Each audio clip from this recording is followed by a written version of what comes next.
It's the time for Journey's Interactive, and Aisha Ibrahim has joined me. Hello, Aisha. Hello, Israel. Can you explain why we are all in red? Well, you can say that. Maybe in solidarity to the Manchester 22? You can say that. Probably. All right. So, you know how to join this conversation. It's on facebook.com/joynews on TV and on Twitter. It's on Joy News on TV. A lot of conversations coming up, and they're very interesting conversations. All right, so let's check what you've been saying on Facebook about this. By Jeremiah says, these terrorists, what at all do they want? This is wickedness. To forgive these terrorists is unto God, but to send them to see God is a collective responsibility of all meaning living souls. My condolences to the bereaved families. May the souls of the victims rest in perfect peace. Nasir says, very unfortunate. My heartfelt condolence to the bereaved families and wish quick recovery to those who sustain various degrees of injuries. Judicial Sodro says, it was a sad event that occurred yesterday night. This tells us that we need to be more vigilant. And Bawa Musa says the nefarious ones are outnumbering the decent one. They're outnumbering the decent ones. The world is becoming something else. Makante Matthew says this is too bad, and may God Almighty stretch His mighty healing hands on them and cure them of their pains. Samuel Safo Boateng says when it's Nigeria, you don't even follow like this. Oh, I don't think you're being fair.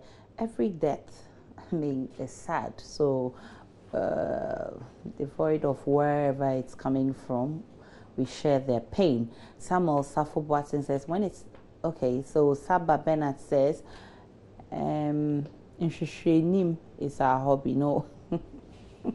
Prince Nuruddin Baumia says, may Allah have mercy on us. And Nana Kojo says, sorry guys. Adrine says, pray for Manchester. And those are some comments from the streets. But Israel, I'm surprised that on Twitter too, we're getting there's a lot going on Twitter. There's actually hashtag Manchester bombing, and you have a lot of people posting updates on that. So it was a monster, not a Muslim. That's a Cham al-Sheikh. It was a monster, not a Muslim. Terrorism has no religion, and that tweet has seen 477 retweets and 891 favorites. And John Davis says, if your religion is worth killing for, do us all a favor and start with yourself. Hashtag Manchester bombing. Lana Perila says, heartbroken and devastated over the Manchester bombing, praying for all those affected by this horrific crime. RIP, innocent victims. And well, this one says he deserves to be noticed as much as everyone else.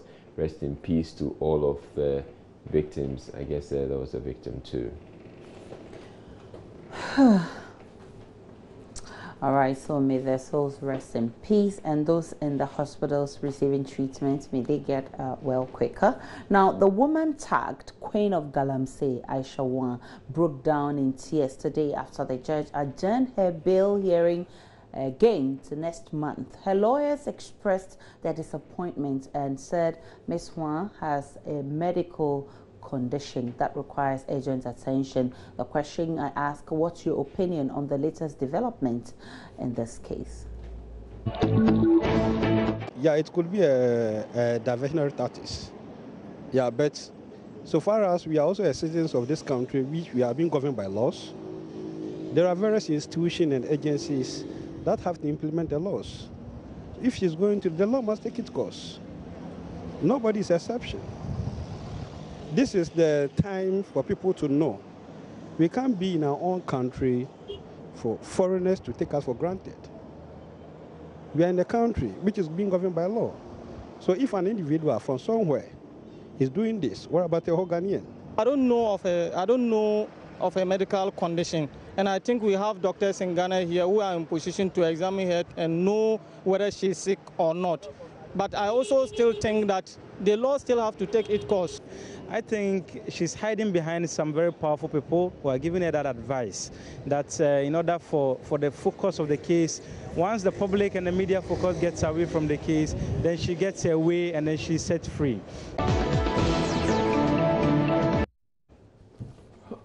Well, so those were some comments from the street. But Israel, what do you think about she not being well and all of that? Well, I can understand if it's possible that she's unwell.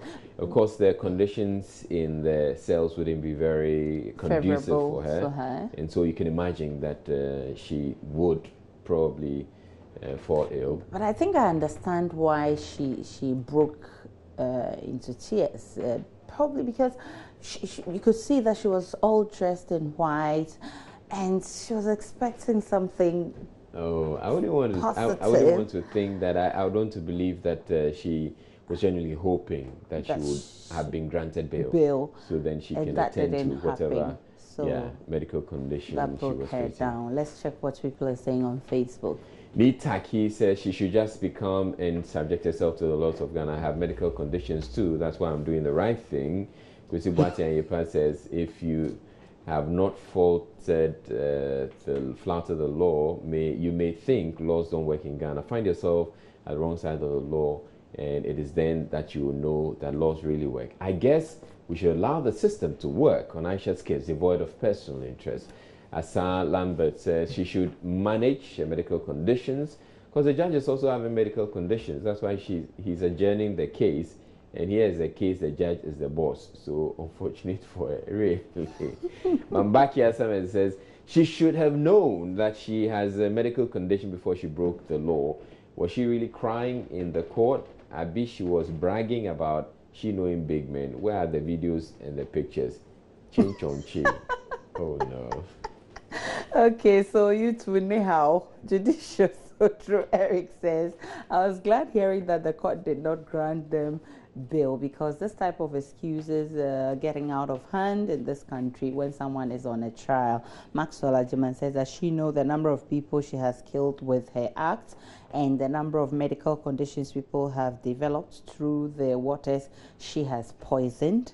And those are, I guess you're not looking for answers from moi. Maybe when Isia gets bail, she may provide those answers. Macante Matthew says, this is just the beginning and she would even cry more. She should remember that this is in Ghana, and to me, she was just shedding crocodile tears to gain sympathy. Bao Musa says, right, this is the new Ghana we have been craving for all this while. More naming and shaming ahead. Thank you, Madam Chief Justice. Atanya Aku says, who knows her medical condition? She should be released on bail and face the law. At this time, there's no way she can leave the country. Menat Mohammed says, I pray they should not, because she has caused a lot of harm.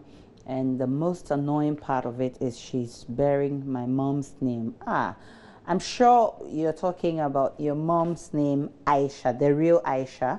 But I guess this one is not Aisha. She's Asia or something like that. I've never seen a Chinese person by the name Aisha.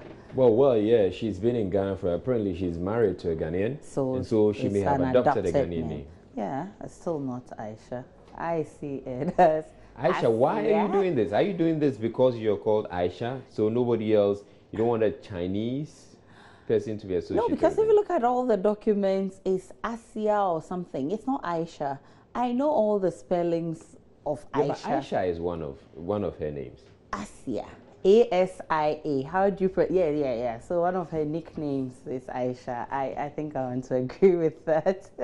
And finally, more and more American celebrities are asking their fans to either leave their smartphones at home or lock them away in a specially designated security area. Reason, the celebrities feel their fans are more focused on taking videos of their performance than actually focusing on the display of the celebrities' talents. What do you make of this phenomenon? Will it ever be possible to go to an event or concert in Ghana and not take your smartphone along?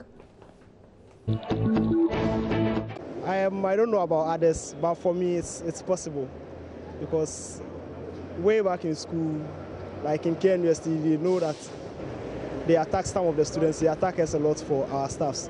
So it got to a time we either work in groups or you walk along, you go to an event without your phone, just to be safe. So, but for me personally, I can go to an event without my phone. No. Why?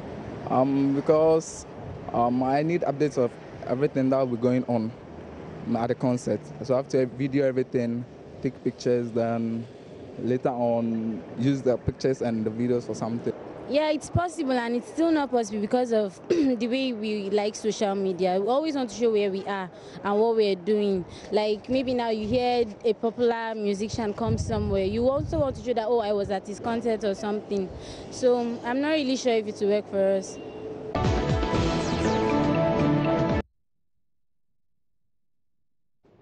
I certainly can't go out for it. In fact, I can't even step out of my house without my phone. It will be like something is missing from me. Talk less of going to an event and then not having my phone. How would I tell my friends that I was there too? I have to take pictures and videos. What about those days when we didn't have mobile phones? Those days, maybe I wasn't born then, so I didn't know how they cooked. So let's check what you've been saying on Facebook. As for this, Aisha Huang.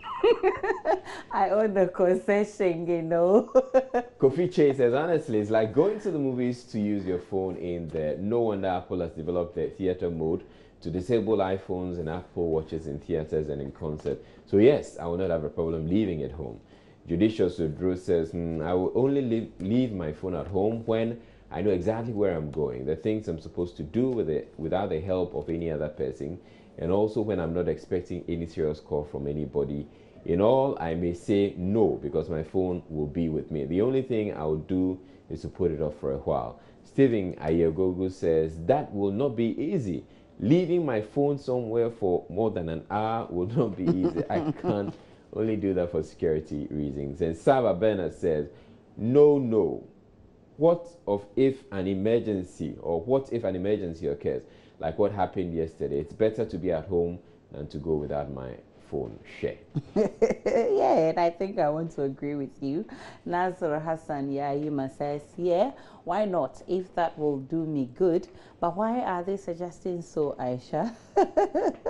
Well, I would have to travel deep into their minds and get you some answers.